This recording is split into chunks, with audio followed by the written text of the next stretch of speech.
Switching from the red, white, and blue, let's find out what's happening with Miami's red and white.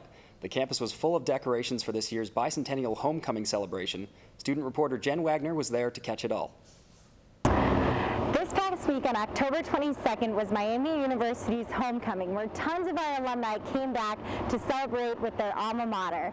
Right now I'm in front of the Fiji fraternity, where they decorated, like many other houses and fraternity houses throughout campus, decorated to celebrate homecoming.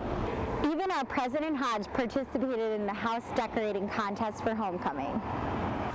So right now we're outside Miami University's new Homecoming King's house, Andrew Borgia. So Andrew, how does it feel to be Miami University's new Homecoming King? To be completely honest with you, it's quite possibly the most amazing experiences of my entire life. Really taken back by the whole experience we had this past weekend, and I really wasn't expecting it. So what activities did you partake in over the weekend? On Friday we got a ride in the back of convertibles down High Street in downtown Wanda to the parade, and there we were introduced to a bunch of alumni and other supporters of Miami athletics and the university itself. And then on Saturday we went down to the tailgate and were introduced to the tailgate, and at halftime of the football game they announced the winner. So it's quite the experience this weekend. Long but awesome. Yeah, that sounds like quite the day. Well, thank you so much for talking with us. Thank you. Congratulations go out to Andrew Borgia and Lexi Bigg on winning Homecoming King and Queen. Miami's bicentennial year has been full of new additions and surprises. This semester, the Greek community expands with the return of some fraternities who are back in action. Student reporters Lauren Hetzel and Jessica Durr explain. 2 years after being removed from Miami's campus, Phi Gamma Delta, or Fiji, has been officially reinstated. However, this did not come easily for the fraternity. After appealing the traditional 4-year suspension, Fiji was allowed to return to campus early. Now, they must adhere to strict guidelines and requirements put in place by Nationals, IFC, and Miami for the future. This year, we have several goals. One is to build back up our chapter. My personal goal is I want to build this chapter up to at least 90 members by the time I graduate next semester. This semester, we're working on Oxford cleanup, where we go around on Sunday mornings and we clean up the city. We really are striving to accomplish the goals of Fiji. We want to make sure that we are excellent in everything that we do. I want to make sure that this chapter maintains a high level of friendship and morality. We have specific goals that we have to meet every week set forth by our nationals that we're working to accomplish. Also joining Fiji back on campus this semester is Sigma Nu, Delta Kappa Epsilon, and Lambda Chi Alpha. These fraternities are excited to increase membership through recruitment. Recruitment runs January 13th through the 15th from 6 p.m. to 10 p.m. at all fraternity houses. Male freshmen looking to pledge must have completed 12 credit hours of classes and have a minimum GPA of 2.5. Reporting for Miami Television News, this is Lauren Hetzel and Jessica Durr. They're creepy and they're kooky, mysterious and spooky, they're altogether ooky. They're the Miami ghost stories. Most people are aware that Oxford has its own haunted past, but for those of you who are unaware, student reporter Amy Hillo may scare you with the details. Everyone has skeletons in their closet, but Miami University has ghosts. From haunted dorm rooms to haunted trails, Oxford, Ohio is home to a few lost souls who just don't want to leave. The most infamous ghost in Oxford, Ohio is the motorcycle ghost. Rumor has it 30 years ago, 2 forbidden lovers suffered a Romeo and Juliet-like death on this very road. In the attempts to outsmart the girl's father, the girl would borrow her father's car to the end of the road and flash her lights 3 times as a signal to her boyfriend. But one fateful October night, as the boyfriend was riding his motorcycle to visit his forbidden love, he hit a young boy who was riding his bike, killing both. The devastated young girl hung herself in the barn 3 days later. Coming down this way, you flash your lights, I don't remember how many times, and then you'll see the headless motorcycle rider coming. I have not done it, friends of mine have done it, and it depends how drunk they are, whether they've seen it.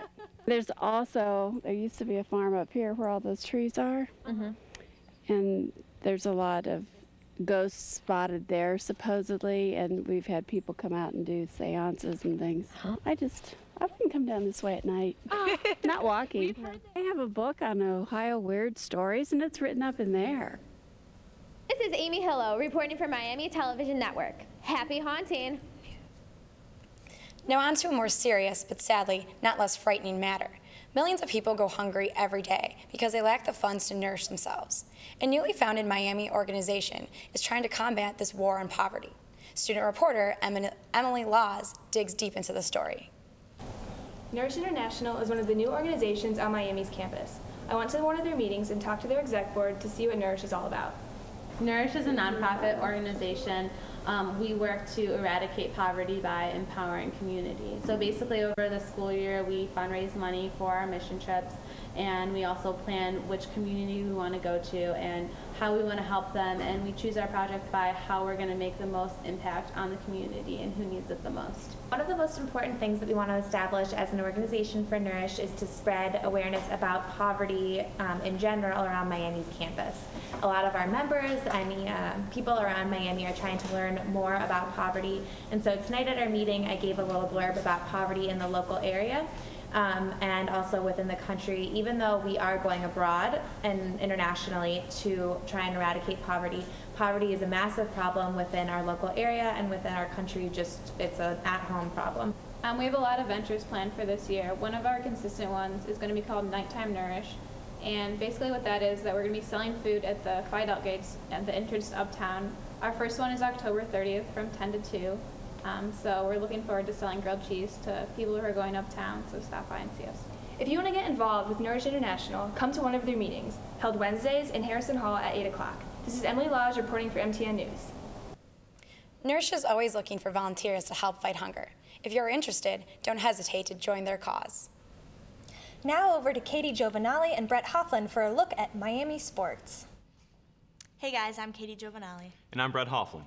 Even though our Red Hawk football team has not won a game yet this season, they are definitely making improvements, as Coach Haywood explained to us when we talked to him. Well, I think Northern Illinois is an experienced team and a good football team. They do a great job of coaching. We're going to have to make sure that we come out and have the support of the fans, the alumni, the student body, and also the fraternities and sororities to make sure that we have a great crowd like we had for the Cincinnati game. And we have to just really motivate our players to come out and play really hard. We're making improvements every week, so stuff's going to be happening pretty quick, so everybody needs to come out and support. Well, I think the biggest thing is just leading by example, and that's really what I try to do. I think guys follow a leader who's willing to do the things that they're asking of. So in general, that's what I try to do, and to play hard and come out every day and try to get this team better. We need support. The past couple of years, Miami support has been pretty much down as opposed to football. According to our record, that's how it usually should be, usually does go, but we just need the support. When people came out to the UC game, you saw what happened. We gave UC a good run for the money. So when we get the crowd going for us, when we got the support of the whole campus, it really helps us. The Red and White will be taking on Toledo at 3:30 p.m. Saturday at Yager Stadium, so be sure to check them out. Katie, what's going on with the hockey team? Well, right now they're 4-1-1, and they're ranked #1 on both USA Today and USCHO.com's polls. They're set to face off against Northern Michigan this weekend. I talked to some of the guys to see what they've been working on. Miami's hockey team is set to take on Michigan State this homecoming weekend. I talked to freshman Riley Smith to see what the guys have been working on in practice. I've been working on a lot of power play penalty kill because special teams is a big factor this week, especially in the first game and the start of the season because we're at penalties. So you really have to get that down pat. It's going to be a tough game. They're strong all the time. They're strong defensively. I guess we're preparing the same way for them as we do with any other team. We're just trying to get focused and look to capitalize on the mistakes and not make any of our own. Reporting live from the Goggin, I'm Katie Giovanali, MTN. Our women's soccer team had a record-setting 8-0 victory over Ball State on Thursday night. They will be opening up MAC tournament play on Sunday when they face Akron in the quarterfinals. Also heading into MAC tournament play is field hockey. After playing Kent State and OU this weekend, they're going to head to Muncie, Indiana for the MAC quarterfinals. And for all you basketball fans out there, there will be a men's exhibition game against California, PA at 3 o'clock on Sunday. Be sure to check out MURedHawks.com for all times and locations for your favorite Red Hawk sports. Thanks, Brett. That's all for sports. Back to you guys at the news desk. Thanks, Katie. Well, that's all the time we have for today. Thanks for tuning in. For Miami Television News, I'm Patrick Giblin. I'm Brittany Cummings. And I'm Lauren Schweitzer. Have a good day.